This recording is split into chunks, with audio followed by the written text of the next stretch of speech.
ஜனவரி 7 புதன்கிழமை. உடன்படிக்கை. உன்னுடனே என் உடன்படிக்கையை ஏற்படுத்துவேன். ஆதியாகமம் 6:18. வேதத்தின் பல இடங்களிலும் உடன்படிக்கை என்ற வார்த்தை இடம் பெற்றிருப்பதை பார்க்கிறோம். ராஜாக்களோடு செய்கிற உடன்படிக்கை உண்டு. சாதாரண மனிதர்கள் ஒருவரோடு ஒருவர் செய்யும் உடன்படிக்கையும் உண்டு. அதே நேரம் கர்த்தர் நம்மோடு செய்கிற உடன்படிக்கைகளும் உண்டு.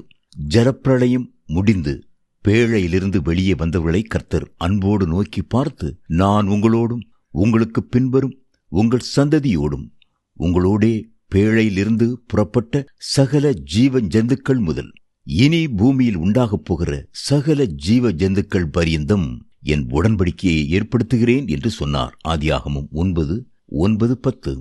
அந்த உடன்படிக்கையின் சின்னமாக அழகான வானவில்லை வானத்தில் வைத்தருளினார். அது எனக்கும் பூமிக்கும் உண்டான உடன்படிக்கைக்கு அடையாளமாயிருக்கும்.